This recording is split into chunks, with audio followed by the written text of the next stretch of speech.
Friends, இன்னைக்கு நம்ம பானிபூரி எப்படி செய்யுதுன்னு பார்க்கலாம். ஃபர்ஸ்ட் பானிபூரிக்கு நம்ம பூரி இன்னைக்கு எப்படி ரெடி பண்றதுன்னு பார்க்கலாம். இதுக்கு வந்துட்டு ஒரு கப்புக்கு நான் ரவை எடுத்திருக்கேன். 2 ஸ்பூனுக்கு மைதா, ஒரு கப்பு கணக்குக்கு நான் சொல்றேன். ஒரு கப்பு ரவைனா 2 ஸ்பூனுக்கு மைதா, தேவையான அளவு உப்பு, 2 ஸ்பூனுக்கு எண்ணெய் ஊத்திட்டு சுடு தண்ணி ஊத்தி மாவு பிசைய போறோம். மிக்சிங் பவுல் எடுத்துக்கோங்க. இதுல ரவை 1 கப்பு, மைதா மாவு 2 ஸ்பூனு, கொஞ்சமா உப்பு சேர்த்துக்கோங்க. ஒரு 2 ஸ்பூனுக்கு எண்ணெய். ஃபர்ஸ்ட் இது நல்லா கலந்துட்டு அதுக்கப்புறமா சுடு தண்ணி ஊற்றி பிசைஞ்சிக்கலாம். அப்பதான் உங்களுக்கு சாஃப்டா வரும். நம்ம எப்படி சப்பாத்தி மாவு பிசைறோமோ அந்த பதத்துக்கு பிசைஞ்சா போதும்.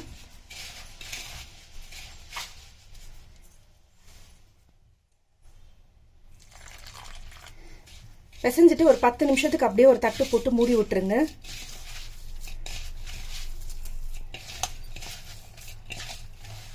கொஞ்சம் நல்லா அழுத்தம் கொடுத்து பிசைங்க.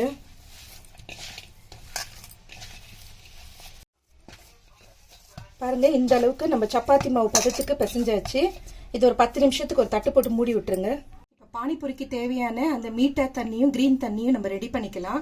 ஒரு கைப்பிடிக்கு புதினா எடுத்திருக்கேன், ஒரு கைப்பிடி கொத்தமல்லி, காரத்துக்கு ஒரு 4 பச்சை மிளகாய், ஒரு அரை இன்ச்சுக்கு இஞ்சி எடுத்திருக்கேன்.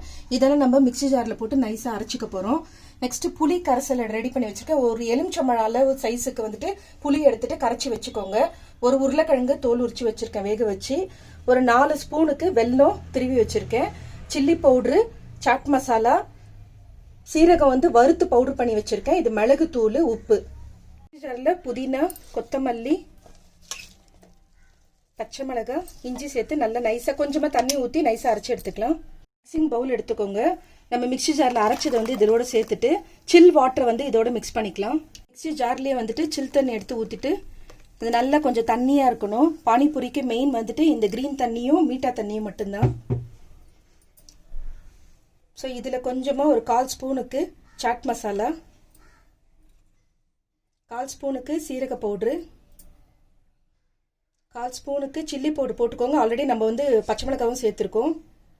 காரம் தேவைப்பட்டா இதை ஆட் பண்ணிக்கோங்க, அப்படி இல்லைன்னா வெறும் பச்சை மிளகாய் மட்டும் போதும்.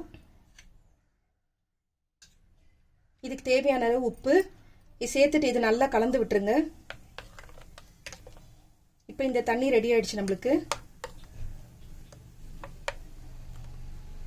மிக்சிங் பவுல் எடுத்துக்கோங்க. இதுக்கு வந்துட்டு நம்ம ஸ்வீட் தண்ணி ரெடி பண்ண போறோம். புளி கரைச்சது 1 கப் இருக்கு. அதே மாதிரி திருவி வச்சிருக்க வெல்லத்தை இதோட சேர்த்துடலாம். ஒரே ஒரு பிஞ்சுக்கு உப்பு சேர்த்துக்கோங்க, டேஸ்ட் நல்லா இருக்கும். அதே மாதிரி இதுக்கும் ஒரு 1/4 ஸ்பூனுக்கு சீரக பவுடரு, அரை ஸ்பூனுக்கு சில்லி பவுடர் போட்டுக்கோங்க. ஒரு 2 சிட்டிகை மிளகு தூளும் சேர்த்துக்கலாம். சாட் மசாலா 1/4 ஸ்பூனுக்கு சேர்த்துக்கலாம். சேர்த்துட்டு இதை நல்லா கலந்துட்டு அதே மாதிரி இதுக்கும் நம்ம சில் வாட்டர் சேர்த்துக்கணும்.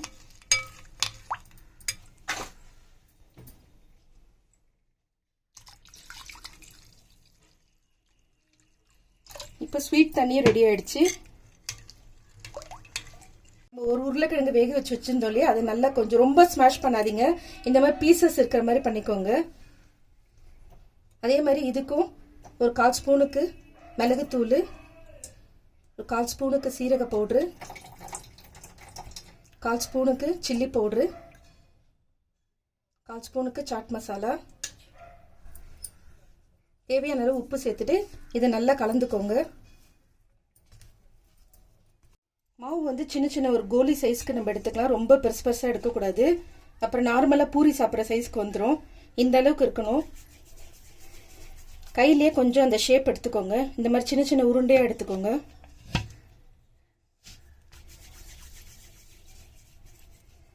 இது நம்ம பூரி மாதிரி செஞ்சு எடுத்துக்கலாம்.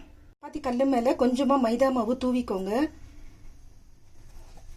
நீங்க ஃபுல்லாவே வந்துட்டு சப்பாத்தி பெரிய சப்பாத்தி மாதிரி போட்டுட்டு கூட இந்த மாதிரி மூடி இருந்துச்சுன்னா ஷேப் கூட நீங்க எடுத்துக்கலாம், சரியா வரலன்னா.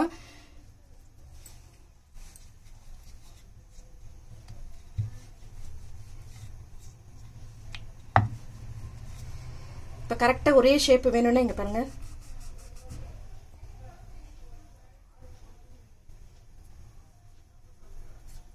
இந்த அளவுக்கு சைஸ் இருக்கணும்.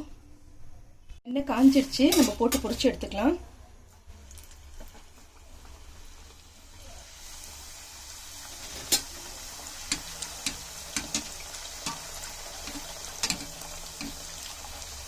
பாருங்க எவ்வளோ அழகாக உப்பின்னு வருது, பார்த்தாலே தெரியும்.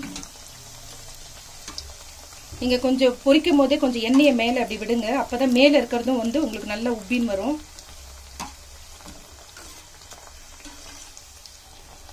இப்போ நம்ம எடுத்துடலாம்.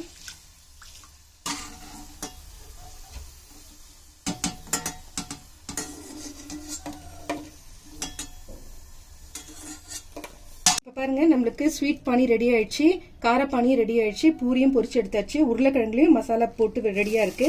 இப்போ இது மேலே வந்து கொஞ்சம் காரா பூந்தி தூவிக்கோங்க.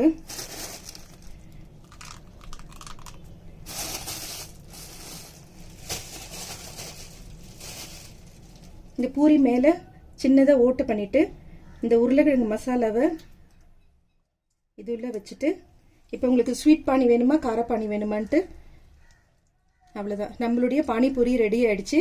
இந்த மெத்தட் பிடிச்சிருந்தா லைக் பண்ணுங்க, புதுசாக பார்க்குறவங்களா இருந்தால் சப்ஸ்கிரைப் பண்ணுங்க, மறக்காம பெல் ஐக்கானை ப்ரெஸ் பண்ணுங்க, அப்பதான் நான் போடுற வீடியோ உடனுக்குடன் நோட்டிஃபிகேஷன்ல வரும். Thank you friends.